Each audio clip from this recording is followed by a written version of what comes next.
तो गाइस कैसे आप सब लोग legacy of the assassin king के एपिसोड 22 के साथ हाजिर हो। तो लास्ट एपिसोड के एंड पे हमने देखा था कि हमारा हाजिन जो होता है वो डोंगपिल से कहता है कि जहाँ पर तुझे बहुत सारे लोग हैं और 2 किलोमीटर का रास्ता अगर भागकर भी जाएंगे तब भी ये लोग हमें पकड़ लेंगे, क्योंकि वहाँ पर बहुत सारे लिपर्ड्स और बहुत सारे दूसरे मॉन्स्टर्स होते हैं। तो हाजिन कहता है कि हम दोनों में से एक यहाँ पर रुका टाइम स्टाल भी करता है तब भी हम लोग नहीं बच पाएंगे, दोनों ही मारे जाएंगे। और इसी के साथ ही हाजिन कहता है सिर्फ एक ही रास्ता हमें यहाँ पर फाइट करनी होगी। और इसी के साथ ही वो लिपर्ड्स जो होते हैं अपना बड़ा सा मुंह खोलकर उनके पर अटैक करने के लिए आगे बढ़ते हैं, जबकि हाजिन भी उनके पर अटैक करने के लिए आगे बढ़ता है। वो सबसे पहले जाकर एक लिपर्ड के मुंह पर पंच मारता है। जैसे वो लिपर्ड के मुंह पर पंच मारता है और कहता है पता नहीं क्यों पर मुझे यहाँ पर राइटियस लाइंस लीडर के अल्फाज याद आ रहे हैं, क्योंकि उसने मुझे कहा था क्या तुम्हें जिंदगी के बारे में पता है। तो मुझे अब यहाँ पर समझ आ रही है कि जिंदगी क्या है। मैंने अपनी सारी की सारी जिंदगी यहाँ पर किसी का टूल बनकर गुजार दी। मैं अपनी सारी जिंदगी एक असैसिन बनकर गुजार दी, किसी के ऑर्डर्स को फॉलो करते हुए दूसरों की जान लेता रहा। लेकिन यहाँ पर पता नहीं क्यों मैं जिंदा रहने की कोशिश कर रहा हूँ, क्यों मैं यहाँ पर इतनी शिद्दत के साथ जिंदा रहना चाहता हूँ।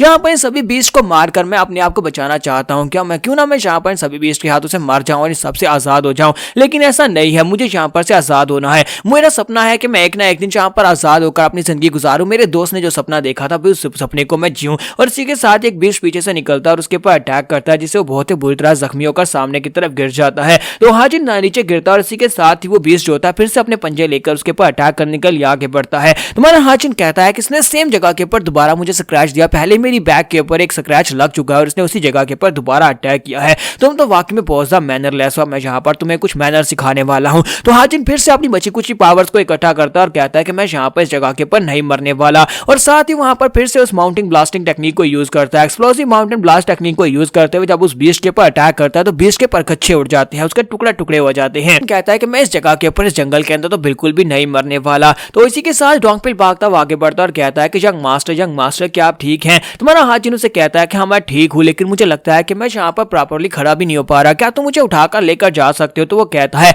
हाँ मैं उठा तो सकता हूँ, लेकिन मुझे लगता है कि यहाँ पर से जा पाना भी बहुत ज्यादा मुश्किल है, क्योंकि सामने देखो। और इसी के साथ ही वो सामने देखते हैं तो वहां पर एक बहुत ही बड़ा सा टाइगर आ जाता है, जो कि बाकी के सभी टाइगर्स का मास्टर होता है और उसकी 3 आंखें होती है और वो उनके सामने आकर खड़ा हो जाता है। तो वो अपनी तीनों आंखें जब खोलता है तो उसका प्रेशर रिलीज होता है। हाजिन कहता है कि ये तो बहुत ही बुरा है, ये तो यहाँ पर अपनी प्रेशर फोर्स को यूज कर रहा है, अपनी डोमिनेंस पावर को यूज कर रहा है। लेकिन साथ ही हमारी फॉक्सी को दिखाता है कि फॉक्सी जो होती है वो जंगल के अंदर जाना स्टार्ट करती है। हाजिन वहां पर उस बड़े से मॉन्स्टर को फेस कर रहा होता है। इसी के साथ ही हमारे हाजिन को वहां पर दोबारा से अपनी पास्ट लाइफ का एंड याद आता है, जहां पर डीमन क्वीन ने उसके ऊपर अटैक किया था, डीमन क्वीन ने उसकी गर्दन काट दी थी। तो उसे यहाँ पर सब कुछ वही याद आता है। हाजिन कहता है कि मैं यहाँ पर फिर से मरने वाला हूँ, क्या मैं यहाँ पर इस लाइफ में जिसमें मैंने सपना देखा था आजाद होने का, क्या मैं यहाँ पर मर जाऊंगा। डोंगपिल से कहता है कि यंग मास्टर हमारे पास टाइम नहीं है, प्लीज आप यहाँ से भाग जाएं, जिस डायरेक्शन से मैं आया हूँ आप उस डायरेक्शन में वापस चले जाएं, जबकि मैं यहाँ पर इन सभी को रोकने की कोशिश करता हूँ। और वो 3 आंख वाला जो डीमन बीस्ट होता है वो उनकी तरफ देखता घुरा रहा होता है, लेकिन साथ ही वहीं पर शांत हो जाता है, घबराकर पीछे की तरफ हट जाता है।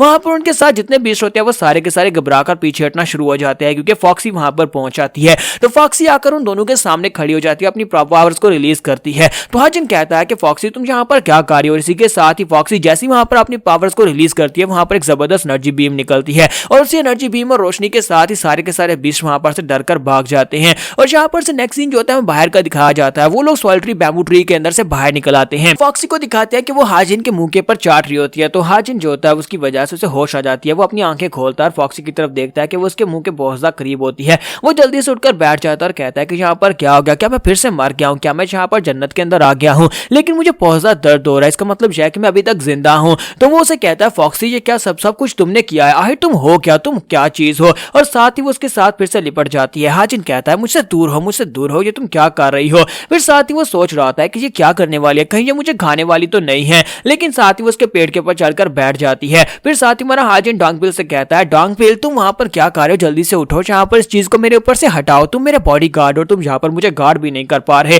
और तुम खुद वहां पर क्यों ग्राउंड के ऊपर गिरे पड़े हो। इसके साथ ही नेक्स्ट सीन जो होता है हिमालय डीमन पैलेस का दिखाया जाता है, जहां पर मेन सभा चल रही होती है, जहां पर डीमन लॉर्ड बैठा होता है और बाकी के सभी मंत्री भी वहां पर आए होते हैं। सभी लोग उसके सामने सर झुकाते हैं, उसे ग्रीट करते हैं। फिर साथ ही वहां पर कार्रवाई स्टार्ट की जाती है। मास्टर मूडैम जो होते हैं वहां पर कहते हैं कि यहाँ पर आपको पता है कि कुछ दिनों के बाद मारा फेस्टिवल के नाम से एक फेस्टिवल स्टार्ट होने वाला है। और साथ ही उनसे कहता है कि हर बार यहाँ पर इस फेस्टिवल में हमारा बहुत ज्यादा खर्चा होता है, लेकिन इस बार हर बार की तरह बहुत सारा खर्चा तो होगा, लेकिन इस बार टोटल जो है वो 50,000 नियांग खर्चा होने वाला है, जो कि पिछली बार से 12,000 ज्यादा है। तो क्या मुझे यहाँ पर एक्सप्लेन किया जाएगा कि इस बार यहाँ पर ज्यादा खर्चा क्यों बना है। हमारे डीमन लॉर्ड यहाँ पर इसके लिए एक्सप्लेनेशन जानना चाहता है कि इस बार यहाँ पर 12,000 न्यांग का एक्स्ट्रा खर्चा क्यों बनाया जा रहा है। फैसिलिटी मास्टर क्या आप यहाँ पर हमें कुछ बताना चाहेंगी। तो इसी के साथ ही फैसिलिटी मास्टर वहां पर से आगे निकलती है और कहती है हाँ क्यों नहीं मास्टर मोडेम, मैं यहाँ पर आप लोगों को इस बात की एक्सप्लेनेशन जरूर दूंगी। आप सभी लोग जानते हैं कि अब जबकि फाइनेंशियल मिनिस्टर जो है वो यहाँ पर नहीं है, वो एक बहुत ही जरूरी काम में बिजी है, तो उनकी जगह के पर मुझे यहाँ पर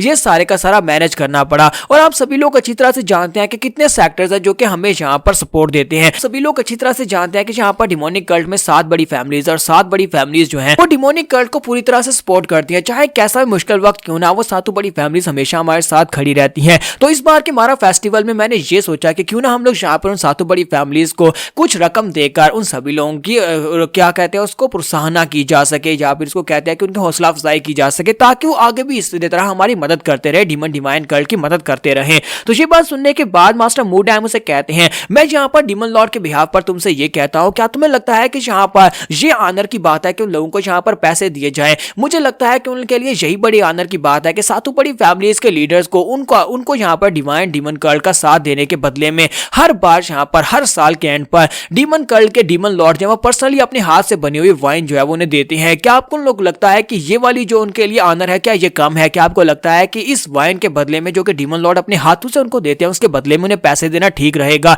ये बात सुनने के बाद सभी लोग वहां पर खामोश हो जाते हैं। फैसिलिटी मास्टर भी उसे कहती है ठीक है सर, मैं भी यहाँ पर इस बात को मान लेती हूँ और मैं दोबारा यहाँ पर आपके लिए अच्छा सुझाव लेकर आऊंगी। मास्टर मूडैम डीमन लॉर्ड से कहते हैं कि सर ये मसला तो यहाँ पर हल हो गया। तो डीमन लॉर्ड कहता है कि चलो फिर ठीक है। फिर साथ ही वो कहता है कि फर्स्ट यंग मास्टर कहाँ पर है? लगता है कि वो अभी भी ट्रेनिंग कर रहा है। तो मास्टर मूडैम कहते हैं हाँ सर वो अभी भी यहाँ पर ट्रेनिंग कर रहा है, वो इस वक्त 3rd गार्डियन डीमन हॉल में है। तो फिर साथ ही वो कहता है तो फिर सेकंड जल्दी से सामने आओ। और इसी के साथ सेकंड यंग मास्टर जो कि इसका सेकंड डिसाइपल होता है वो सामने आकर खड़ा हो जाता है और उसे ग्रीट करता है। तो डीमन लॉर्ड उसे कहता है कि मुझे बताओ कि आगे तुम क्या करने वाले हो, क्या तुम दोबारा क्लोज डोर ट्रेनिंग में जाने वाले हो? तो वो कहता है नहीं सर, मैं दोबारा यहाँ पर क्लोज डोर ट्रेनिंग में नहीं जाऊंगा, क्योंकि मुझे लगता है कि अब यहाँ पर मुझे और ज्यादा ट्रेनिंग की जरूरत नहीं है, स्पेशली क्लोज डोर ट्रेनिंग की जरूरत नहीं है। जब वो ये बात करता है सभी लोग इस बात से बहुत ज्यादा हैरान होते हैं कि सेकंड यंग मास्टर को अपने ऊपर इतना ज्यादा भरोसा है कि वो दोबारा ट्रेनिंग में नहीं जाना चाहता। उसे लगता है कि वो अभी यहाँ पर सभी यंग मास्टर्स को हराने के काबिल हो गया है। डीमन लॉर्ड भी इस बात से काफी हैरान तो होता है, लेकिन साथ ही उसे कहता है मुझे लगता है कि तुम्हें अपने पर पूरा भरोसा है, तो यही बात काफी ज्यादा अच्छी है कि तुम यहाँ पर दोबारा ट्रेनिंग के लिए नहीं जाना चाहते। तो फिर ठीक है, तुम जो करना चाहते हो वो करो।